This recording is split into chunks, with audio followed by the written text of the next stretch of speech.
Got all happy that we emptied the shop and we can't get in the skid steer. Who's got the least important arms? Rogan. I mean, you've got enough room to get in there, huh? Yeah, I mean, he could. If you hit the button the wrong way, then we're going to the hospital. What do you mean hit the button the wrong way? That's not an option. No. I hit the button the wrong way all the damn time. You gotta squeeze through that. Okay, let's get under here so we can hold it up if it falls on it. How big? There, take your glasses off, probably. See, that other skid load, the door open way more because the door is fucking plastic. Will your head fit through there? See if your head will fit through first. You have to go down below the spar. Yeah, just squeeze down through there. Can you squeeze in there? Gotta use your... Oh, don't break the window. Oh, huh. There you go. Yeah, probably. There you go. Turn your body Yeah, you have to sideways. go sideways, bro. There you go. Oh, you're gonna make it? Oh, you're doing good. Come on, don't break the window. Oh, He goodness. likes it. Oh my God, you're making it. Oh, you're gonna make it. Yes. Okay, now is where Now the fucking... you are the man. Alright, Where's my coffee? now, the key's right there. This, Turn it on. like this. Now shut the key back off. Don't go, now go one click on. Turn the key further until it starts and then stop turning it. Keep turning it. Now shut it back off because it only lets you do that once. You hold that key in the start position until you hear the engine, and I'll tell you to stop. Okay? So, crank it.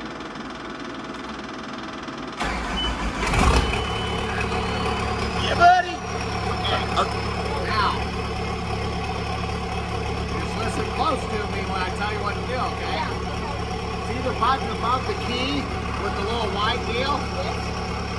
Press it. Okay, I know. Now put your hand on this and go up. Done. Yeah. Woo! Ha ha! Yeah. Look at that. That was awesome.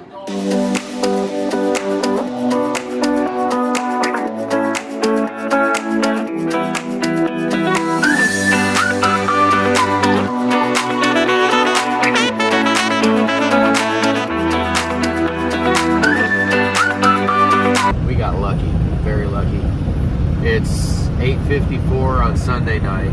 We're gonna pick up 3.5 inch by 3.5 inch, 1/4 inch thick, just in case we can sleeve it. I brought our material. This is what we've got. So I'm gonna go up, and how lucky are we that this guy has got 3/16 wall and 1/4 inch wall, 20-foot sticks, 3.5 by 3.5 square tubing, 90 miles away from the shop at 10 o'clock at night on a Sunday night so we can have it in the morning. The trusses that we went to North Carolina to get are holding up the overhead crane right now. And we maxed out the skid loader. We'll get into that later, but we're on our way in the middle of the night and this guy's freaking cool. Well, we made it here and he's weighing it.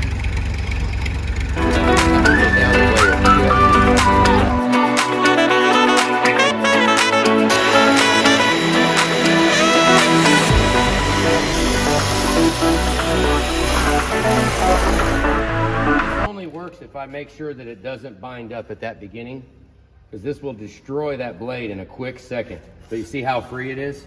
So I'm taking my time so that it's not going to bind when I get all the way to the bottom of the cut, because we could destroy this whole blade in a quick minute trying to do that.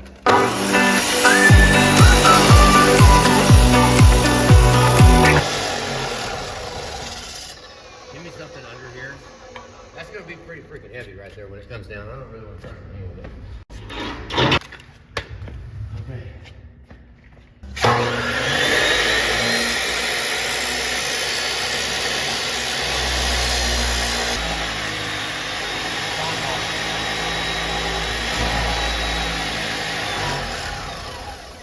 Yeah, I mean, it's theatricals it be to do it with split saws on it.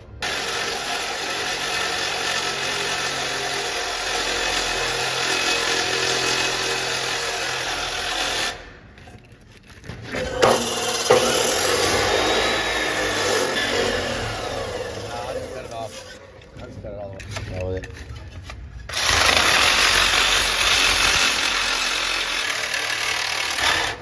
Whoops.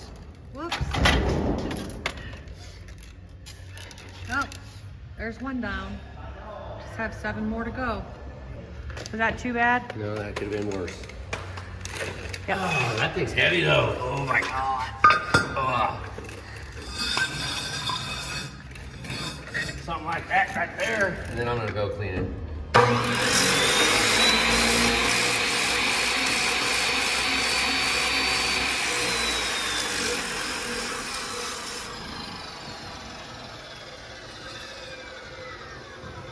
That was good. That'll be fine.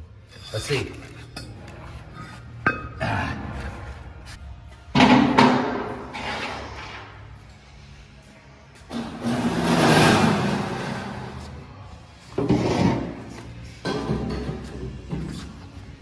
Weld the hell out of it. These plates are not level. They were not level with our old concrete. It was wavy. So these are not square with the legs at all. So that's why we did this, have a little nut and set on it. At least it won't fall over. Get it leveled up and weld the hell out of it. So we moved a couple things around and we have this whole side cut. Now it was the one closest to the ground, so we're gonna come over here and get these that we put way up in the air. Going to need to find a cart or a chair or something to catch that metal foot as it comes down, because it's heavy and I don't want to catch it. All of the legs are cut off the existing crane. Now Anthony's cutting the extra legs. That was my contraption right there.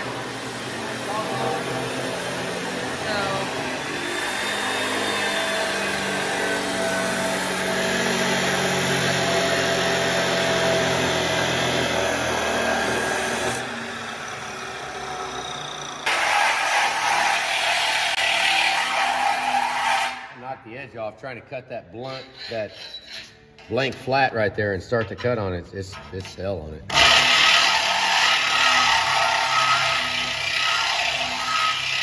Just try to scuff it up a little with the Sawzall. Maybe the blade will make some meat.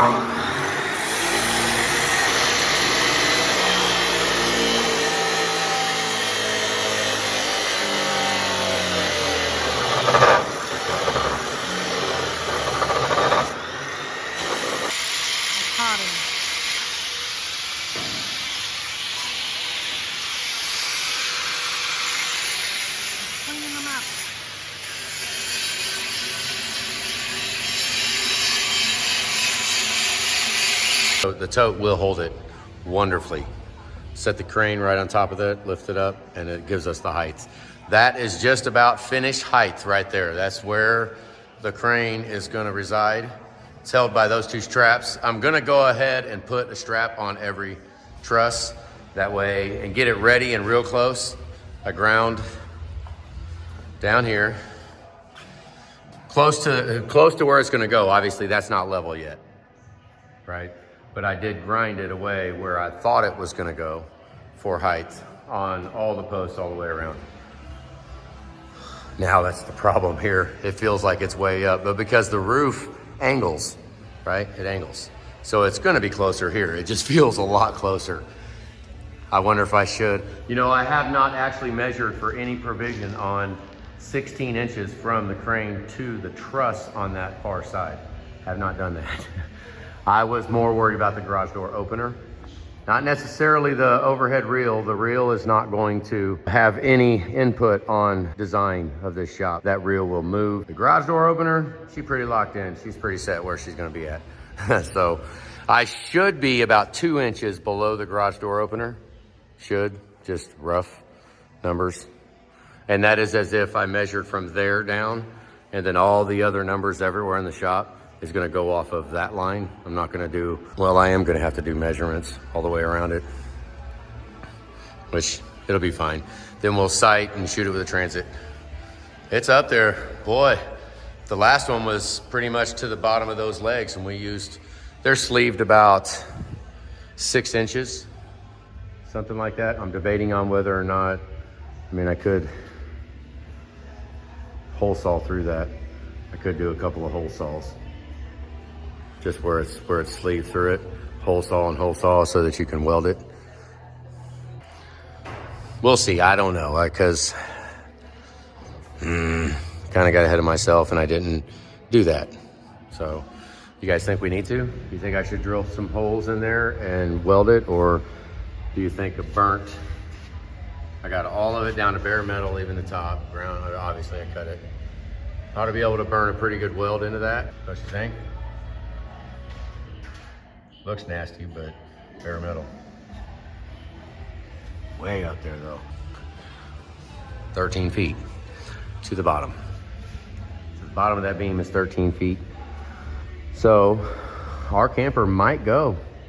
I mean, at 13 feet high to the bottom, that's what we're gonna have for clearance underneath here. So the Volvo should fit, everything should fit, and we still should be able to use the crane everywhere in the shop, even though there's something big pulled in. Very nice. So I ran around and got 5 straps. Everything has a strap on it. We got more straps than there are legs. Looks like this one's a little high. Should be, I didn't mark it because we'll measure it later, but it's around about, probably about right there. So I'm a little high here. But the ratchet straps are gonna make it ridiculously easy to adjust the height. So we'll shoot it with a transit, and then I'll adjust it with the ratchet straps. Then I'm gonna use, I don't know if I'm gonna do something there, I might. But I was thinking 3 pieces angle iron, one over from there to there to attach it, and from there to there, and on the very end one from there over to there. And right here, we're gonna do 3 all threads, going all the way through the post, the beam, and they'll be nutted so that everything will stay. We'll just use all thread with 4 nuts. It'll lock that down. We'll shoot it to get the straps, we'll hold it for height, and then we'll go through the wall, that'll hold it for in and out. And then we'll go down here and we're gonna bolt the plates down once we got them where we want them. There's a little bit of imperfection on the plates. They're not quite sitting flat. So I just temporary tack welded those on. If we have to, we'll just take a grinder and cut that a little bit and then tighten the anchors down and then re-weld it. But I don't want it to pull it in a bind. For the whole leg, I want it to kind of break the weld, and I want to pivot right there. That way the whole leg goes up straight. Only got 8 of them to do. At least we grinded them all, so we got clean metal available for weld. This one's a little low. This one over here is a little high. So we've got this. This beam is obviously off a little bit, but I mean, we got a genie lift.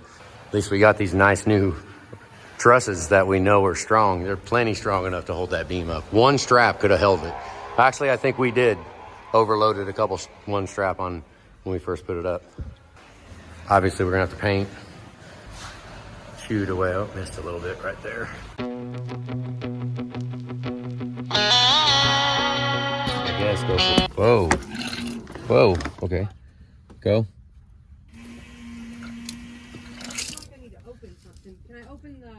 Just do it a little at a time, just like you're doing it. So we got open valves down here. Keep going until you hear something pouring down. We're de-winterizing. We've got it where we can de-winterize. Oh, near water's the house. We had a leak here when we took it off. Come through the hose. Well, here a bunch of big splash over here. Do we have the plug in the water heater all the way? I don't know. No, I think I just barely threaded it in. Yeah. Oh, is that coolant? Oh, I think that's antifreeze. Oh, that means it's drained. Yeah, that means it's a tank. Oh, I see it.